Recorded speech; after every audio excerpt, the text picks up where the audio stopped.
Ma belle-mère a réservé une croisière en famille pour tout le monde sauf moi. Alors, je me suis pointé dans les Caraïbes sur le méga yacht de ma famille. Maintenant, elle supplie pour une invitation. Ma belle-mère, Diane, a annoncé la croisière familiale lors du dîner dominical. J'ai réservé une croisière de 7 jours dans les Caraïbes pour Noël pour nous tous. Elle a sorti des billets imprimés et a commencé à les distribuer. Un pour mon mari Bruno, un pour sa sœur Amélie, un pour le mari d'Amélie, un pour le frère de Bruno, un pour la petite amie de son frère qui sortait avec lui depuis 3 mois. Puis, elle s'est rassise. J'ai attendu. Et le mien? Ai-je demandé. Diane a semblé confuse. Oh, j'ai pensé que tu voudrais passer Noël avec ta propre famille. Tu parles toujours d'eux. Je n'avais pas mentionné ma famille depuis des mois. Bruno s'est contenté de rester assis à manger ses pommes de terre. Mais je suis la femme de Bruno. Nous sommes mariés depuis 4 ans. Diane a haussé les épaules. Eh bien, les chambres sont déjà réservées. Nous sommes 5 personnes et le navire n'autorise pas 6 personnes dans une suite. Tu comprends? La petite amie qui était là depuis 3 mois y allait, mais pas moi. Ce n'était pas nouveau. Diane faisait ça depuis des années. La réunion de famille à Vegas. Désolé, les blocs de chambres d'hôtel étaient beau complets.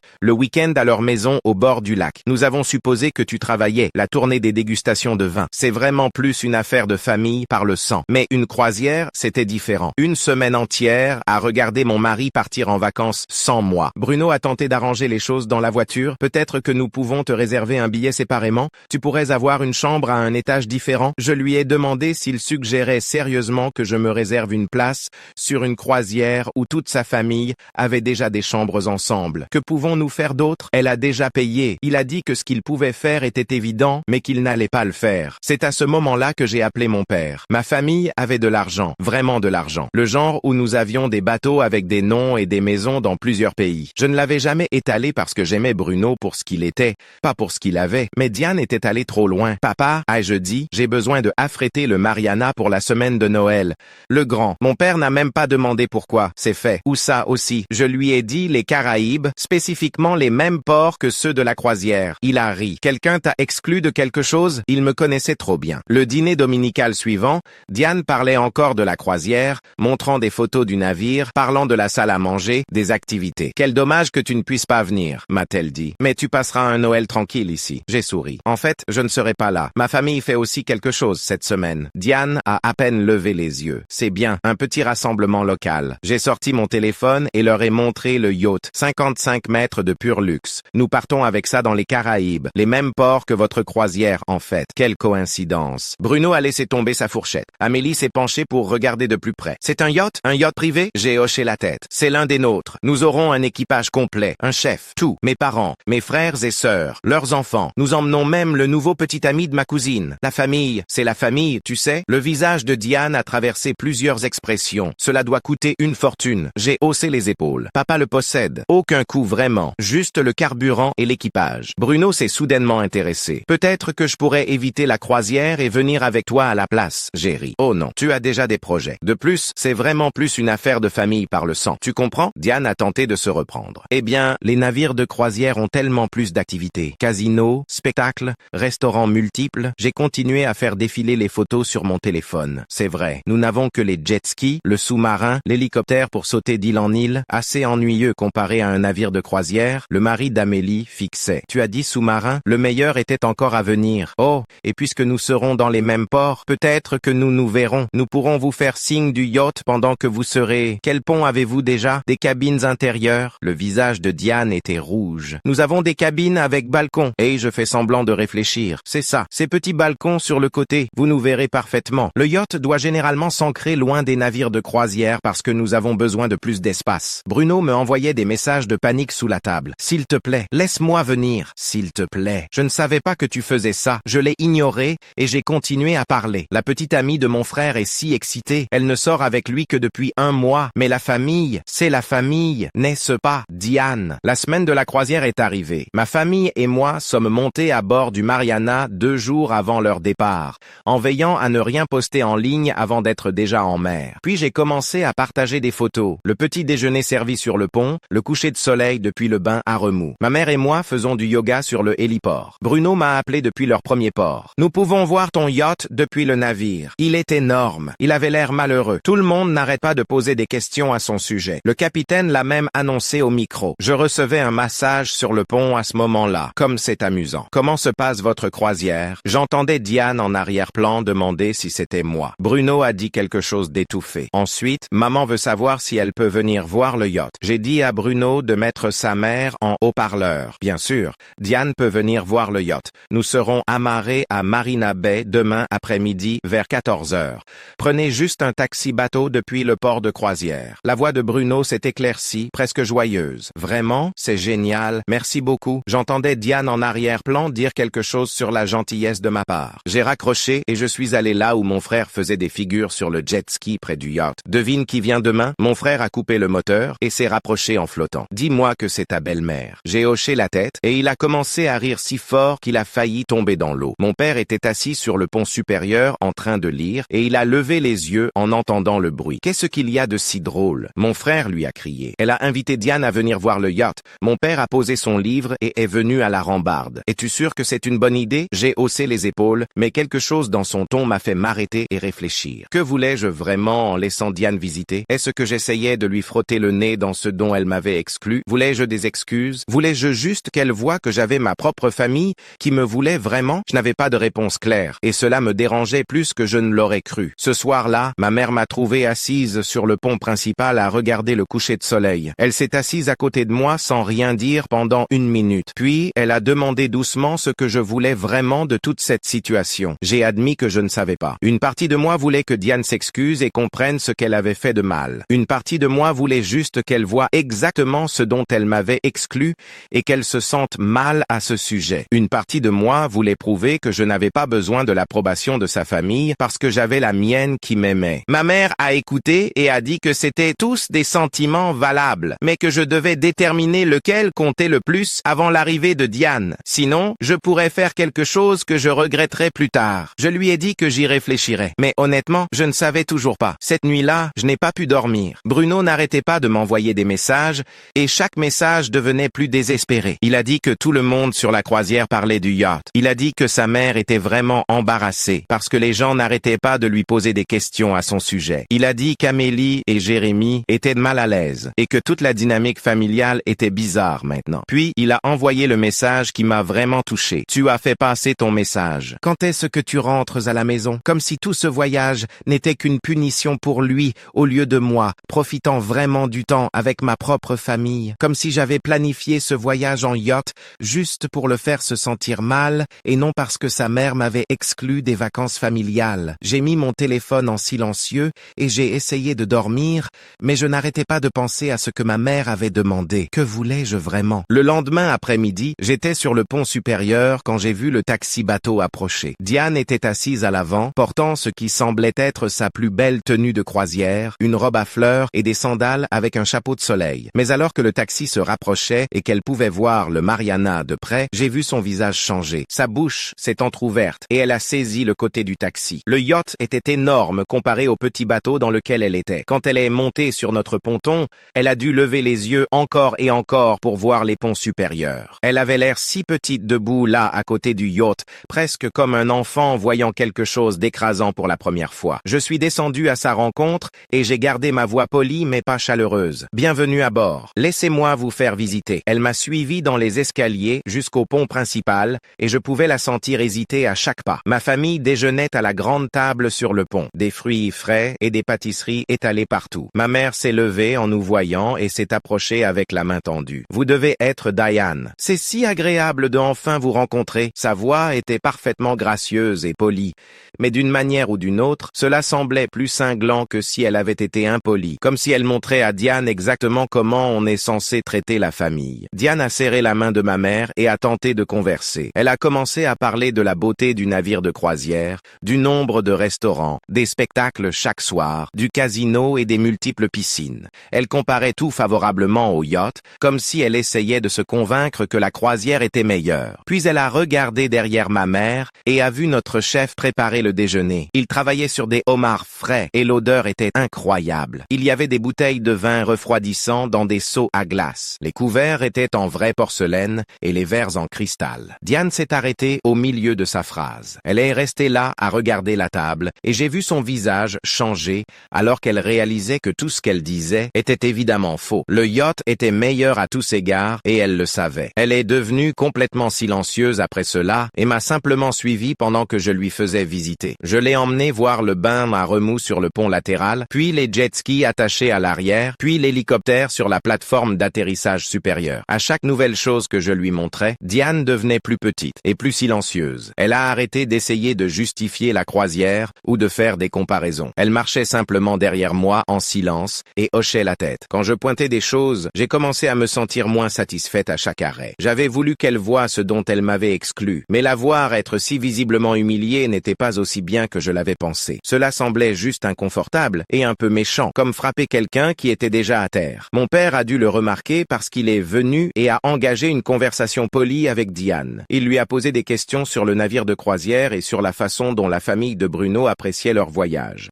Il lui a posé des questions sur ses autres enfants et sur leur travail. Sa voix était sincèrement courtoise et intéressée. Pas faussement polie comme s'il se moquait d'elle, mais vraiment gentille. Ce qui, d'une certaine manière, rendait le traitement de Diane envers moi encore pire en comparaison. Elle a bredouillé ses réponses et n'arrêtait pas de me regarder comme si elle essayait de comprendre qui j'étais vraiment. Comme si elle avait cru me connaître pendant 4 ans, mais réalisait qu'elle avait eu complètement tort. Mon père a maintenu la conversation facilement, tandis que Diane devenait de plus en plus mal à l'aise. Finalement, Diane s'est éclairci la gorge et a demandé si Bruno pouvait venir visiter aussi. Je lui ai dit, bien sûr, il pourrait prendre un taxi-bateau quand il le voudrait. Elle a semblé tellement soulagée et a immédiatement sorti son téléphone pour lui envoyer un message. Je pouvais dire qu'elle espérait que sa présence rendrait toute cette situation moins gênante. Ou peut-être pensait-elle qu'il pourrait me convaincre d'arrêter ce que je faisais et de simplement pardonner à tout le monde et de rentrer à la maison. Je l'ai regardé taper rapidement sur son téléphone et appuyer sur envoyer. Puis elle a levé les yeux vers moi avec une expression que je ne pouvais pas tout à fait déchiffrer. Une part de gêne, une part de confusion, une part d'autre chose que je ne reconnaissais pas. Diane a ouvert la bouche et j'ai pu voir les mots se former avant qu'elle ne les prononce. Je ne savais pas que ta famille était si riche. Je veux dire, si j'avais su. J'ai levé la main et elle s'est arrêtée au milieu de sa phrase. Je lui ai dit que l'argent n'était pas le problème et ne l'avait jamais été. Le problème était qu'elle m'avait exclu des événements familiaux pendant 4 ans, que ce soit une croisière, un week-end à la maison au bord du lac ou une tournée de dégustation de vin. L'argent de ma famille ne changeait pas le fait qu'elle m'avait fait me sentir comme une intruse dans mon propre mariage. L'expression de Diane est passée de s'excuser à se défendre,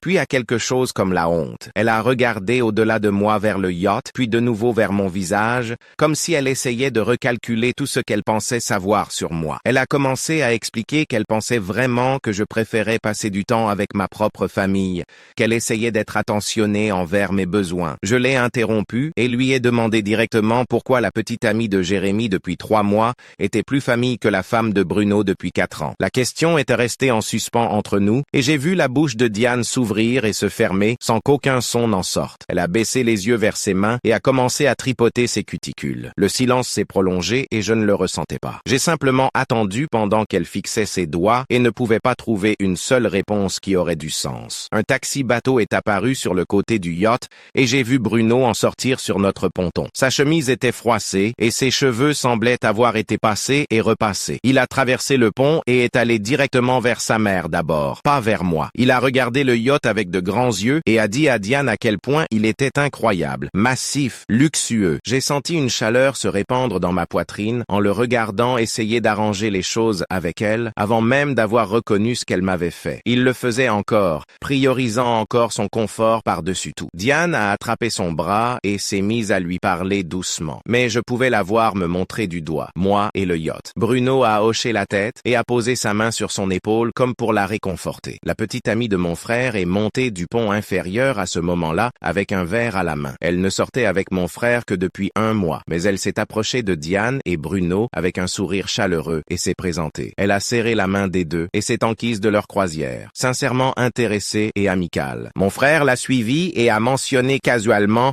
à quel point il était content qu'elle ait pu nous rejoindre à si court préavis. Comment sa famille faisait toujours sentir les nouvelles personnes les bienvenues tout de suite. Diane a en fait tressailli quand il l'a dit. Tout son corps a eu ce petit recul et elle a regardé la petite amie de mon frère puis moi et j'ai pu la voir faire la comparaison en temps réel. Bruno s'est finalement tourné vers moi et a touché mon coude. Il a demandé si nous pouvions parler en privé et sa voix avait cette étrange qualité. J'ai hoché la tête et l'ai conduit vers l'un des petits salons sur le pont latéral. Nous n'étions même pas encore assis qu'il a commencé à parler de la gêne de sa famille, de comment quand tout le monde sur le navire de croisière n'arrêtait pas de poser des questions sur le yacht, de comment le capitaine avait fait des annonces à son sujet. Il a arpenté le petit espace de long en large et j'ai réalisé qu'il ne comprenait toujours pas pourquoi j'étais contrarié. Il se concentrait entièrement sur l'embarras de sa famille et pas du tout sur le fait que sa mère m'avait exclu et qu'il l'avait laissé faire. Je lui ai dit que je n'avais pas affrété ce yacht pour embarrasser sa famille. Je l'ai affrété parce que sa mère m'avait exclu d'une vacance familiale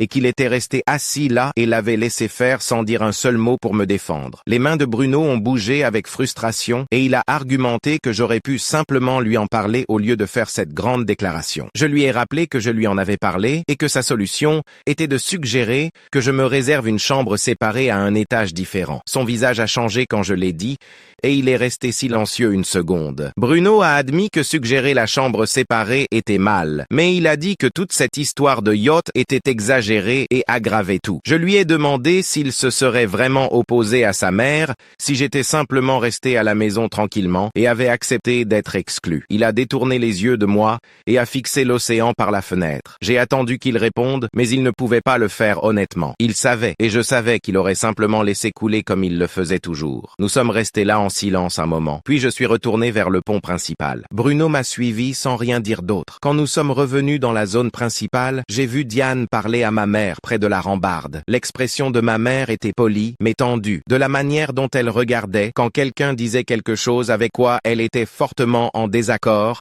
mais qu'elle était trop bien élevée pour discuter. Diane gesticulait et parlait rapidement. Ma mère a croisé mon regard par-dessus l'épaule de Diane et m'a fait un subtil signe de tête négatif. Juste un petit mouvement qui me faisait savoir que la conversation ne se passait pas bien et que Diane faisait des excuses au lieu de prendre une réelle responsabilité. Mon téléphone a vibré dans ma poche et je l'ai sorti pour voir un message d'Amélie. Elle demandait si elle et Porter pouvaient aussi venir voir le yacht. J'étais surprise qu'elle contacte directement au lieu de passer par Bruno ou de demander à Diane de demander pour elle. J'ai répondu que oui, ils étaient les bienvenus. Elle a répondu immédiatement en disant qu'il prendrait un taxi-bateau et serait à bientôt là. J'ai rangé mon téléphone et j'ai dit à Bruno que sa sœur venait. Il a semblé soulagé, comme si peut-être la présence d'Amélie rendrait toute cette situation moins tendue. Environ 45 minutes plus tard, un autre taxi-bateau est arrivé et Amélie en est sortie avec Porter derrière elle. Elle a regardé le yacht avec une curiosité évidente, mais sans l'attitude défensive de Diane. Elle s'est approchée de moi et a demandé si nous pouvions parler une minute. J'ai hoché la tête et nous nous sommes éloignés du groupe vers un endroit plus calme, près de la proue. Amélie a pris une inspiration et s'est excusée de ne pas avoir parlé quand sa mère a annoncé la croisière sans m'inclure. Elle a dit qu'elle se sentait mal à l'aise à ce moment-là,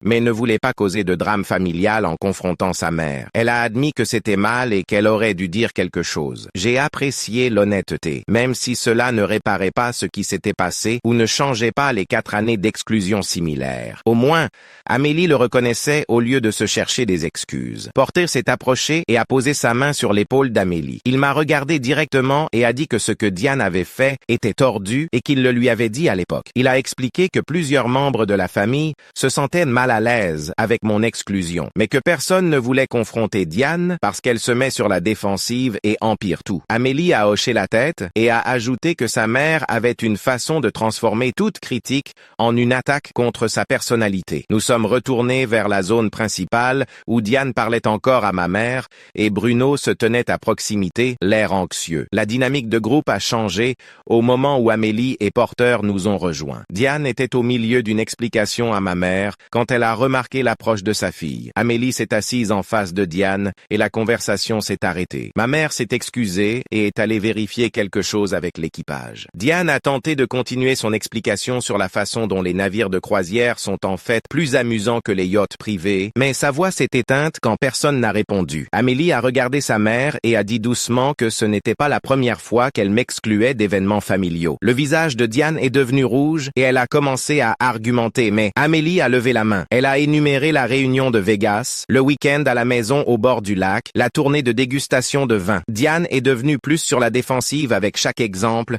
et a insisté sur le fait qu'il y avait de bonnes raisons pour tous. Bruno est intervenu pour défendre sa mère et a dit qu'elle avait juste du mal à s'adapter aux nouveaux membres de la famille. Amélie s'est tournée vers son frère et a fait remarquer que j'étais de la famille depuis 4 ans. Elle a demandé combien de temps quelqu'un devait être marié avant de compter comme de la vraie famille. Bruno a ouvert la bouche pour répondre, répondre, mais rien n'est sorti. Le fait que sa propre sœur me tienne pour responsable quand il ne le faisait pas, m'a frappé fort. J'avais trouvé des excuses au comportement de Bruno pendant des années. Mais voir Amélie me défendre quand mon propre mari ne le pouvait pas, m'a fait réaliser à quel point les problèmes de notre mariage étaient profonds. Il ne s'agissait pas seulement de Diane, il s'agissait de Bruno, choisissant le confort de sa mère sur la dignité de sa femme à chaque fois. Un autre taxi-bateau s'est approché du yacht et Jérémy en est sorti avec Camilla juste derrière lui. Diane s'est levée quand elle les a vus approcher. Jérémy avait l'air mal à l'aise en marchant sur le pont et Camilla a souri brillamment et a salué tout le monde. Il y a eu ce moment gênant où Diane a réalisé que son fils avait amené sa petite amie de 3 mois pour voir le yacht dont elle avait exclu sa belle-fille. Le visage de Jérémy est devenu rouge et il a marmonné quelque chose à propos de Camilla voulant voir le bateau. Camilla semblait complètement inconsciente de la tension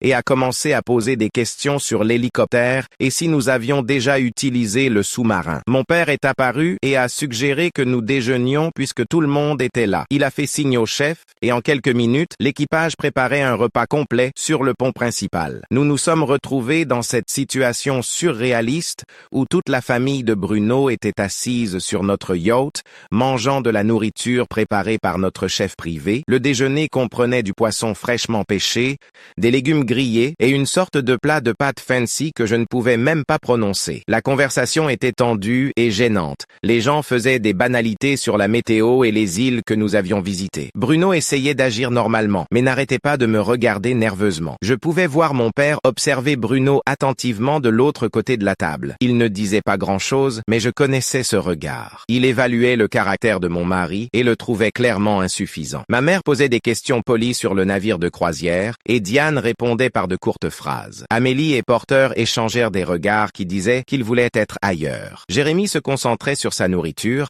et Camilla n'arrêtait pas d'essayer de lancer des conversations qui mouraient rapidement. Diane a fait une dernière tentative pour se justifier à la moitié du repas. Elle a dit qu'elle essayait en fait de me donner une pause par rapport aux obligations familiales puisque je suis toujours si occupé par le travail. Ma mère avait été silencieuse pendant la plus grande partie du déjeuner, mais elle a parlé pour la première fois. Elle a dit très poliment qu'exclure quelqu'un n'est pas lui donner une pause. Elle a expliqué que l'exclusion dit à quelqu'un qu'il n'appartient pas. La table est devenue complètement silencieuse. Même Camilla a arrêté de parler. Diane a fixé son assiette et son visage est redevenu rouge. Bruno avait l'air de vouloir disparaître. Mon père a hoché légèrement la tête en accord avec ma mère. Personne ne savait quoi dire après cela, alors nous avons tous simplement fini de manger dans un silence inconfortable. Après la fin du déjeuner, Diane a demandé si elle pouvait me parler en privé. J'ai accepté surtout par curiosité de savoir ce qu'elle dirait sans Bruno là, pour la défendre ou trouver des excuses. Nous sommes allés au pont supérieur, loin de tous les autres. La vue était magnifique là-haut, avec l'océan s'étendant dans toutes les directions et le navire de croisière visible au loin. Diane s'est tenue à la rambarde un long moment sans parler. Elle semblait rassembler son courage pour dire quelque chose. Quand elle a finalement parlé, sa voix était plus basse que je ne l'avais jamais entendue. Elle a admis qu'elle s'était toujours sentie menacée par moi parce que je suis éduqué et réussi. Elle a dit qu'elle craignait que je ne méprise sa famille parce qu'ils n'avaient pas de diplômes universitaires ou de carrière professionnelle.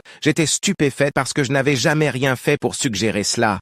Je lui ai dit que je suis tombée amoureuse de Bruno, malgré nos antécédents différents, pas à cause d'eux. J'ai expliqué que je n'avais jamais accordé d'importance à ces choses. Diane a hoché lentement la tête et a dit qu'elle pouvait le voir maintenant. Elle a avoué que voir le yacht lui avait fait réaliser à quel point j'avais minimisé la richesse de ma famille toutes ces années. Elle a dit qu'elle se sentait stupide de m'avoir traité comme si j'étais en quelque sorte inférieur à sa famille, alors que la réalité était si différente. Je l'ai arrêtée et j'ai souligné que le yacht n'est pas le problème. Le problème est le schéma d'exclusion. Je lui ai dit que l'argent ne change pas le fait qu'elle m'a blessé à plusieurs reprises pendant 4 ans. Elle a essayé de dire qu'elle ne voulait pas me blesser, mais je l'ai interrompue. L'intention n'a pas d'importance quand l'impact est le même à chaque fois. J'ai demandé directement à Diane si elle m'aurait traité différemment si elle avait su dès le début pour l'argent de ma famille. Elle a hésité avant de répondre, et cette hésitation m'a dit tout ce que j'avais besoin de savoir. Elle a finalement admis que oui, elle m'aurait probablement mieux traité. Je lui ai dit que c'est exactement le problème avec ses valeurs. Elle m'a jugé et exclu sur la base de ce qu'elle pensait que je valais,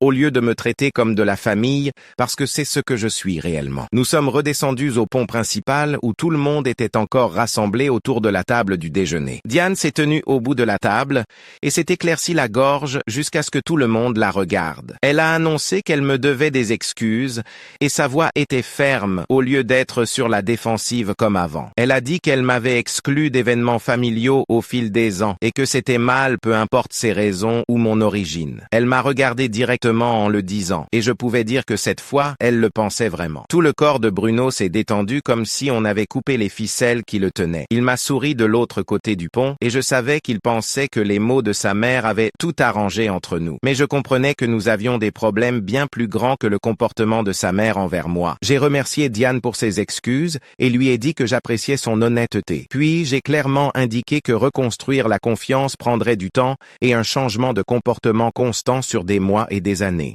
J'ai dit que les mots étaient un bon début, mais que les actions comptaient en plus. Diane a hoché la tête et n'a pas argumenté ni trouvé d'excuses, ce qui était différent de sa façon habituelle de réagir quand on la critiquait. La visite s'est terminée après cela, la famille de Bruno devant retourner sur son navire de croisière avant le dîner. Amélie est venue et m'a serré fort dans ses bras avant de partir. Elle a chuchoté à mon oreille qu'elle était contente que je me sois défendu et que quelqu'un aurait dû le faire il y a des années. Porter m'a serré la main fermement et a dit qu'il espérait que c'était un tournant pour la façon dont la famille me traiterait à l'avenir. Jérémy m'a fait un signe de main maladroit et Camilla a souri, mais n'a rien dit. Bruno a traîné sur le ponton, regardant le yacht comme s'il voulait rester. Diane a remercié mes parents pour le déjeuner avec une véritable politesse, et mon père lui a fait un signe de tête avec la même courtoisie qu'il aurait montré à n'importe quel invité. J'ai regardé leur taxi-bateau s'éloigner vers l'énorme navire de croisière au loin. Ma mère est venue se tenir à côté de moi à la rambarde. Elle n'a rien dit, mais elle a serré mon épaule, et j'ai senti le poids de tout ce qui s'était passé s'installer sur moi. Ce soir-là, ma famille et moi avons dîné ensemble à la grande table sur le pont principal. Le chef a préparé du poisson fraîchement pêché,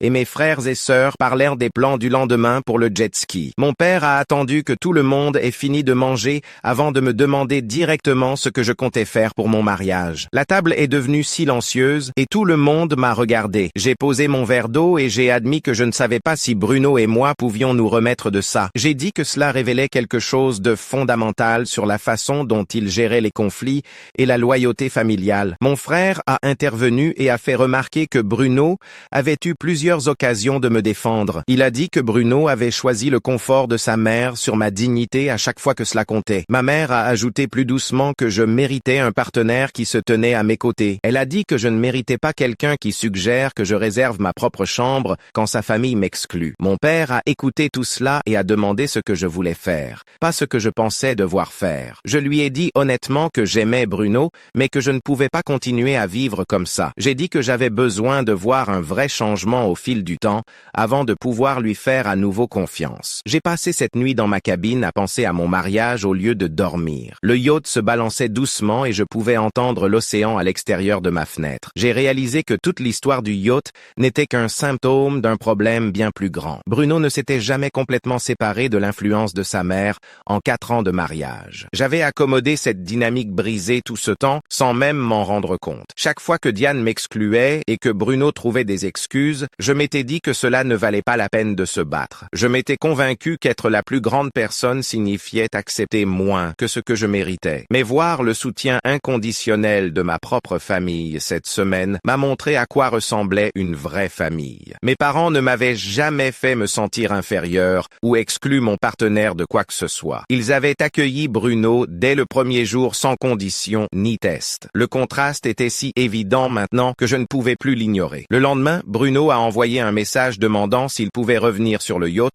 pour parler juste tous les deux. J'ai accepté après y avoir réfléchi un moment. Il est arrivé sur un taxi-bateau vers midi, l'air sérieux et fatigué. Je pouvais dire qu'il avait beaucoup réfléchi à tout ce qui s'était passé ces derniers jours. Nous nous sommes assis dans l'un des petits salons loin de ma famille. Bruno a commencé par s'excuser de ne pas m'avoir défendu et pour la première fois, il n'a pas trouvé d'excuses. Il n'a pas essayé d'expliquer le comportement de sa mère ou de justifier ce qui s'était passé. Il a admis qu'il avait évité les conflits toute sa vie et que cela avait endommagé notre mariage. Il a dit qu'il voulait changer, mais qu'il ne savait pas comment s'y prendre. Ses mains tremblaient légèrement quand il parlait et j'ai réalisé à quel point il avait peur de me perdre. J'ai dit à Bruno qu'il devait comprendre quelque chose d'important. J'ai dit que les excuses de sa mère n'avaient pas réparé ce qu'il m'avait fait. Diane m'avait exclu de la croisière, mais il avait permis que cela se produise. Il avait même suggéré que j'accommode son exclusion en réservant ma propre chambre séparée. J'ai dit que cette trahison venait de mon propre mari, pas de ma belle-mère. Le visage de Bruno s'est décomposé et il a mis sa tête dans ses mains. Il s'est effondré et a admis qu'il avait eu peur de la désapprobation de sa mère toute sa vie. Il a dit qu'il réalisait maintenant qu'il avait sacrifié notre mariage pour la garder heureuse. Il m'a dit que voir le soutien inconditionnel de ma famille cette semaine lui avait montré à quel point la dynamique de sa propre famille était malsaine. Il a dit qu'il n'avait jamais compris à quoi ressemblaient des relations familiales saines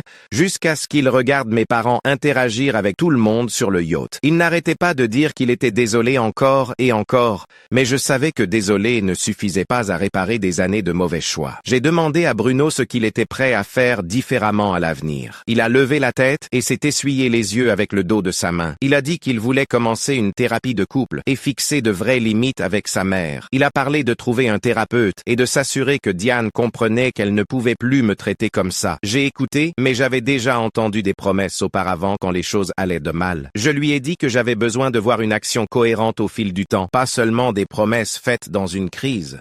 Il a hoché la tête et a dit qu'il comprenait, mais je pouvais voir l'espoir dans ses yeux, comme s'il pensait que cette conversation signifiait que nous allions bien maintenant. Nous n'allions pas bien. Nous sommes restés assis là un peu plus longtemps et je lui ai dit que nous avions besoin d'espace pour réfléchir. J'ai dit qu'il devrait terminer la croisière avec sa famille et que je terminerais mon voyage en yacht avec la mienne. Il a semblé déçu et a demandé si nous pouvions au moins parler tous les jours. J'ai dit non. Nous avions tous les deux besoin de temps pour déterminer ce que nous voulions vraiment, sans la pression d'un contact constant. Il l'a accepté, mais je pouvais dire que cela lui faisait mal. Il a demandé quand nous parlerions à nouveau, et j'ai dit après notre retour à la maison. Bruno s'est levé pour partir et a hésité à la porte. Il s'est retourné et m'a demandé si je prévoyais de divorcer. La question est restée en suspens entre nous et j'ai réalisé que je n'avais pas de réponse claire. Je lui ai dit honnêtement que je ne savais pas encore. J'ai dit que je l'aimais, mais que je ne pouvais pas rester dans un mariage où j'étais toujours seconde après les sentiments de sa mère. J'ai expliqué que notre survie dépendait entièrement de sa volonté à faire le dur travail de changement réel, pas seulement d'en parler. Le visage de Bruno s'est de nouveau décomposé, mais il a hoché la tête. Il est parti sans essayer de m'embrasser ou de me faire un câlin d'adieu, et j'ai regardé le taxi-bateau le ramener au navire de croisière. Après le départ de Bruno, je suis retourné dans ma cabine et me suis allongé sur le lit, fixant le plafond. Ma mère a frappé doucement et est entrée sans attendre de réponse. Elle s'est assise au bord du lit et m'a demandé si ça allait. Je lui ai dit que je ne savais pas si mon mariage allait survivre. Elle n'a pas essayé de me conseiller ou de me dire quoi faire. Elle a juste serré ma main et a dit que quoi que je décide, elle et papa me soutiendraient. Ce soir-là au dîner, ma famille n'a pas posé de questions sur Bruno. Mon frère a fait des blagues et mon père a raconté des histoires sur des voyages en yacht passés et tout le monde a agi normalement. Cela faisait du bien d'exister simplement sans avoir à m'expliquer ou à me défendre. Le reste du voyage en yacht est devenu plus détendu sans la famille de Bruno en attente. J'ai vraiment apprécié les Caraïbes pour la première fois depuis notre arrivée. Nous sommes allés faire de la plongée avec tuba et j'ai vu des tortues de mer. Nous avons pris l'hélicoptère pour une petite île qui n'avait qu'un seul restaurant. Mes parents se tenaient la main en marchant sur la plage et je me suis souvenu de ce à quoi un mariage sain était censé ressembler. La petite amie de mon frère s'est assise à côté de moi un après-midi alors que nous prenions le soleil sur le pont. Elle a dit qu'elle admirait la façon dont j'avais géré toute la situation avec Diane. Elle m'a dit qu'elle ne pouvait pas imaginer être exclue comme ça et garder mon sang-froid. J'ai apprécié qu'elle le dise. Cela faisait du bien d'être entouré de personnes qui m'incluaient et me valorisaient naturellement. Le contraste avec la famille de Bruno était si évident maintenant. J'ai réalisé à quel point j'avais accepté ce que je n'aurais pas dû. J'avais normalisé d'être traité comme inférieur parce que cela s'était produit progressivement sur 4 ans. Mais ma propre famille ne m'avait jamais fait sentir ainsi. Ils n'avaient jamais fait sentir Bruno ainsi non plus. Ils l'avaient accueilli complètement, dès le début. Le dernier jour du voyage, mon père m'a trouvé sur le pont supérieur, en train de regarder le lever du soleil. Il s'est assis et nous sommes restés silencieux quelques minutes. Puis il m'a demandé si j'allais bien financièrement si je décidais de quitter Bruno. Je lui ai dit que j'allais bien, que j'avais ma propre carrière et mes économies. Il a hoché la tête et a dit qu'il voulait juste que je prenne des décisions basées sur ce que je voulais, pas sur ce que je pouvais me permettre. Je l'ai embrassé et l'ai remercié d'avoir toujours été là pour moi. Nous sommes rentrés chez nous le jour après la fin de la croisière de Bruno. Je suis allé directement chez mes parents au lieu de la maison que je partageais avec Bruno. Ce soir-là, Bruno a envoyé un message demandant si nous pouvions nous rencontrer pour parler. J'y ai réfléchi un moment avant de répondre. J'ai accepté un dîner dans dans un restaurant neutre, voulant le voir en personne pour déterminer si ses promesses de changement étaient réelles ou juste de la panique. Nous nous sommes rencontrés 3 jours plus tard dans un endroit à mi-chemin entre notre maison et celle de mes parents. Bruno était déjà là à mon arrivée. Il s'est levé en me voyant et avait l'air nerveux. Nous avons commandé de la nourriture et puis il a sorti son téléphone. Il m'a montré des emails de confirmation pour son premier rendez-vous chez le thérapeute prévu pour la semaine suivante. Il avait également trouvé un conseiller matrimonial qui avait des disponibilités et réservé notre première séance. J'étais vraiment surprise qu'il ait suivi aussi rapidement. D'habitude, Bruno parlait de faire des choses et ne les faisait jamais. Bruno m'a aussi parlé d'une conversation qu'il avait eue avec sa mère sur la croisière. Il a dit qu'il avait assis Diane et avait fixé une limite claire qu'elle devait me traiter avec respect ou il limiterait les contacts avec elle. J'ai demandé comment elle avait réagi et il a admis qu'elle ne l'avait pas bien pris. Elle a pleuré et a dit qu'il me choisissait plutôt que sa famille. Il lui a dit que j'étais sa famille et qu'elle devait l'accepter. Il a dit que c'était une des conversations les plus difficiles qu'il ait jamais eues, mais qu'il n'avait pas reculé même quand elle s'était fâchée. C'était un comportement complètement nouveau pour Bruno. En 4 ans de mariage, je ne l'avais jamais vu tenir tête à sa mère comme ça. J'ai demandé ce qui s'était passé après et il a dit que Diane lui parlait à peine pour le reste de la croisière. Amélie lui a dit plus tard que leur mère avait passé beaucoup de temps dans sa cabine. Je pouvais dire que Bruno se sentait coupable à ce sujet, mais il semblait aussi fier de l'avoir fait. Je lui ai dit que j'étais prête à essayer le conseil, mais que j'avais besoin qu'il comprenne quelque chose d'important. J'ai dit que j'avais besoin de voir un changement soutenu sur des mois, pas seulement un effort initial qui s'estomperait. Je l'avais vu faire des promesses auparavant et puis retomber dans les vieux schémas quand les choses redevenaient confortables. Il a accepté et a dit qu'il comprenait pourquoi je ne pouvais pas lui faire confiance tout de suite. Puis, il a demandé si je revenais à la maison et j'ai dit pas encore. Je lui ai dit que j'avais besoin de rester chez mes parents un peu plus longtemps. Il a semblé blessé, mais il ne m'a pas poussé ou essayé de me convaincre. Il a dit qu'il respectait mes limites et attendrait que je sois prête. Cette réponse seule montrait plus de respect pour mes besoins qu'il n'en avait démontré en des années. Nous avons fini le dîner et il m'a raccompagné à ma voiture. Il a demandé si nous pouvions dîner à nouveau la semaine suivante après sa première séance de thérapie et j'ai dit oui. En rentrant chez mes parents, j'ai ressenti quelque chose que je n'avais pas ressenti depuis des semaines. Ce n'était pas exactement de l'espoir, mais ce n'était pas du désespoir non plus. Peut-être était-ce juste de la possibilité. Au cours des semaines suivantes, Bruno m'a envoyé des photos de ses confirmations de rendez-vous chez le thérapeute et de brèves mises à jour après chaque séance. Il ne partageait pas de détails, ce que j'appréciais parce que cela signifiait qu'il le prenait au sérieux au lieu de jouer un rôle pour moi. 3 semaines plus tard, il a envoyé un message que son thérapeute avait identifié quelque chose appelé l'emmêlement avec sa mère et qu'il travaillait à reconnaître quand il priorisait ses sentiments sur les miens. Je pouvais le voir réfléchir réellement à ses réponses maintenant au lieu de réagir comme il l'avait toujours fait. Quand sa mère a appelé pendant l'un de nos dîners ensemble, il a laissé passer l'appel au lieu de répondre immédiatement comme avant. De petites choses, mais constantes. Puis Diane m'a envoyé un message directement demandant si nous pouvions nous rencontrer pour un café. J'ai regardé le message pendant une journée entière avant de répondre. Une partie de moi voulait l'ignorer, mais j'étais curieuse de savoir ce qu'elle dirait sans Bruno là pour gérer la conversation. J'ai accepté de nous rencontrer dans un café à mi-chemin entre nos domiciles. Elle était déjà là à mon arrivée, assise à une table d'angle et tripotant sa serviette. Elle s'est levée en me voyant et avait l'air vraiment nerveuse. Nous avons commandé du café et nous sommes assises et elle ne semblait pas savoir comment commencer. Finalement, elle a dit qu'elle avait beaucoup réfléchi à ce qui s'était passé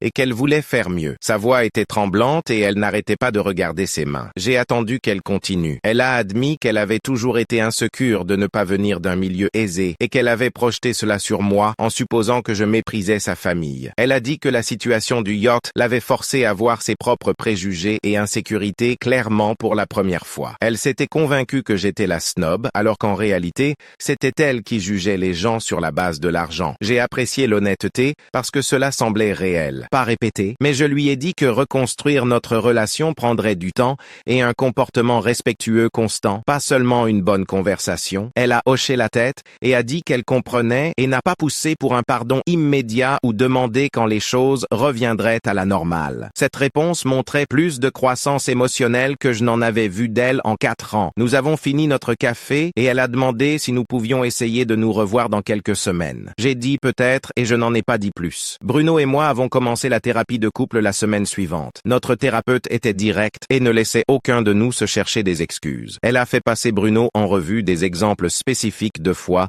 où il avait choisi le confort de sa mère plutôt que notre mariage. Il a dû dire à haute voix qu'il avait suggéré que je réserve ma propre chambre à un étage différent du navire de croisière au lieu de me défendre. L'entendre répéter ses propres mots semblait le frapper différemment que quand je l'avais dit. La thérapeute l'a aidé à voir comment son évitement des conflits avec sa mère permettait son mauvais comportement et endommageait notre mariage. Elle m'a aussi reproché d'avoir minimisé la richesse de ma famille pour éviter les conflits, ce à quoi je ne m'attendais pas. Elle a dit que cacher des parties de moi-même pour mettre les autres à l'aise était sa propre forme de malhonnêteté. Nous avions tous les deux du travail à faire. Bruno a continué à aller à sa thérapie individuelle et a réellement fait les devoirs que son thérapeute lui assignait. Il a commencé à remarquer des modèles en temps réel et s'attrapait parfois au milieu d'une phrase quand il était sur le point de prioriser les sentiments de sa mère. Ce n'était pas parfait, mais c'était un effort authentique. 3 mois après les voyages dans les Caraïbes, nous étions dans un meilleur endroit, mais prenions encore les choses lentement. Bruno maintenait ses limites avec Diane, même quand elle les testait. Elle a appelé en pleurant un soir pour quelque chose de mineur,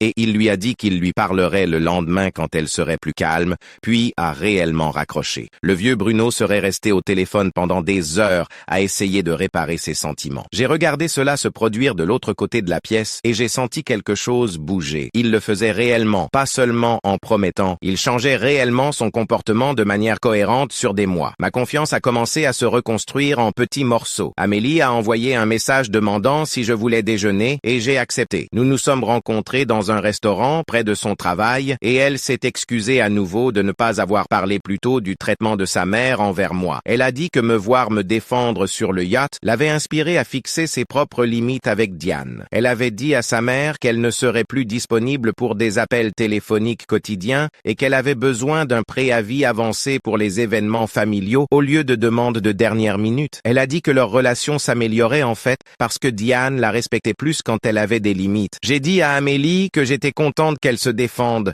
mais que c'était difficile de ne pas se sentir amère, que cela m'est obligé à affréter un yacht pour que quiconque dans la famille de Bruno voie le problème. Elle a dit qu'elle le savait et qu'elle était désolée que cela ait pris quelque chose d'aussi dramatique. Nous avons parlé d'autre chose après cela et cela semblait presque normal. Puis Diane m'a appelé, moi, pas Bruno, pour m'inviter à un dîner de famille. Elle m'a explicitement invité en premier avant même d'en parler à Bruno. Elle a demandé si le samedi suivant me convenait et a dit qu'elle voulait s'assurer que je pouvais venir avant de finaliser la date. C'était une petite chose, mais cela montrait qu'elle pensait à l'inclusion différemment. Je lui ai dit que samedi convenait et elle a semblé soulagée. Le dîner lui-même était encore un peu gênant mais meilleur. Diane m'a présenté à des membres de la famille élargie que je n'avais jamais rencontrés, des cousins et des tantes qui apparemment vivaient à proximité mais n'avaient jamais été aux événements familiaux auxquels j'avais assisté. Elle a pris soin de parler de mes réalisations et de notre mariage positivement. Elle a dit à sa sœur que Bruno et moi venions de célébrer notre 5e anniversaire de mariage et que j'avais une carrière incroyable. Bruno a serré ma main sous la table et je pouvais voir qu'il était sincèrement fier des efforts de sa mère. Elle essayait. Ce n'était pas parfait et je me sentais encore sur mes gardes, mais je pouvais voir un changement visible. Après le dîner, Bruno et moi avons décidé de faire un voyage d'un week-end ensemble, juste tous les deux. Nous avons conduit sur la côte et sommes restés dans une petite auberge avec vue sur l'océan. Nous n'avons pas parlé de sa famille ou du yacht ou de la thérapie. Nous avons juste marché sur la plage et avons eu de longs dîners et nous nous sommes souvenus de ce que cela faisait d'être nous sans tout le drame. Il était plus attentif qu'il ne l'avait été depuis des années. Il s'est renseigné sur mon travail et a réellement écouté mes réponses au lieu d'attendre son tour pour parler. Il a cherché ma main pendant que nous marchions et cela ne semblait pas comme s'il essayait de réparer quelque chose. Cela semblait juste naturel. Un soir, nous nous sommes assis sur le balcon à regarder le coucher de soleil et il a dit qu'il était reconnaissant que je n'ai pas abandonné notre relation. Je lui ai dit que j'avais failli le faire. Il a dit qu'il le savait et qu'il ne m'en voulait pas. Nous sommes restés assis tranquillement un moment et je me suis souvenu pourquoi je suis tombée amoureuse de lui au début, avant que le comportement de sa mère et son incapacité à lui tenir tête aient créé ce mur entre nous. 6 mois plus tard, j'ai commencé à faire mes valises pour déménager dans notre maison. Bruno m'a aidé à porter des boîtes de mon appartement et nous avons travaillé tranquillement ensemble et cela semblait différent d'avant. Il s'était montré constant, appelant quand il disait qu'il le ferait, tenant tête à Diane quand elle essayait de de dépasser les limites. La première nuit de retour dans notre chambre semblait étrange, mais aussi juste, comme si nous construisions quelque chose de nouveau, au lieu de retourner à ce qui était cassé. Il a défendu notre mariage à sa mère 3 fois le mois dernier seul, lui disant clairement que mes besoins passaient en premier. Nous avions encore des conversations difficiles parfois, mais il ne se fermait plus ou ne se cherchait plus d'excuses. 2 semaines après mon retour, Diane m'a appelé directement au lieu de passer par Bruno. Elle a demandé si j'avais des préférences de date pour un week-end familial à la maison au bord du lac et j'ai failli laisser tomber mon téléphone. Elle voulait mon avis avant de finaliser quoi que ce soit, vérifiant mon emploi du temps en premier, demandant quelles activités j'aimerais. J'ai suggéré la mi-juin et mentionné que j'aimais le kayak. Et elle a tout noté et a dit qu'elle planifierait en fonction de ce qui me convenait. Quand le week-end est arrivé, je me suis senti vraiment accueilli au lieu d'être toléré. Et Diane m'a présenté à ses voisins de la maison au bord du lac comme sa belle-fille avec une véritable fierté dans la voix. Elle a demandé mon avis sur les plans de dîner et m'a incluse dans les conversations naturellement, et cela importait plus que je ne l'aurais cru. Bruno a remarqué que je me détendais tout au long du week-end et a serré ma main pendant que nous étions assis sur le ponton. Mes parents ont invité les 2 familles à dîner chez nous un mois plus tard, et j'étais nerveuse à propos de la façon dont tout le monde interagirait. Diane est arrivée tôt et a apporté des fleurs, et elle était respectueuse et chaleureuse avec ma mère, s'enquérant de son jardin et écoutant réellement les réponses. Mon père et le père de Bruno ont parlé de golf pendant que Bruno se tenait à côté de moi, détendu au lieu de tendu. Il n'essayait pas de gérer les sentiments de tout le monde ou de lisser les moments gênants. Il était juste présent et à l'aise. Amélie m'a aidé à mettre la table et a chuchoté qu'elle n'avait jamais vu sa mère aussi à l'aise avec ma famille. Regarder les 2 familles rire ensemble autour du dessert m'a montré à quel point nous étions réellement arrivés. Pour notre 5e anniversaire de mariage, Bruno a planifié un petit voyage privé dans un bed and breakfast dans la région viticole. Nous avons passé 3 jours à marcher dans les vignobles et à avoir de longs dîners. Et lors de notre dernière nuit, il m'a offert un collier avec les pierres de naissance de nos 2 familles entrelacées dans le design. Il m'a dit qu'il était reconnaissant que je n'ai pas abandonné notre relation quand il aurait été plus facile de partir. J'ai tenu le collier et j'ai réalisé que me défendre sur ce yacht avait sauvé notre mariage au lieu d'y mettre fin. Et que parfois la chose la plus difficile et la bonne chose sont exactement les mêmes. Et c'est la conclusion. Je m'efforce toujours de m'assurer qu'il y a quelque chose de réel à retirer de chaque histoire. Si celle-ci vous a donné ne serait-ce qu'une petite idée, c'est une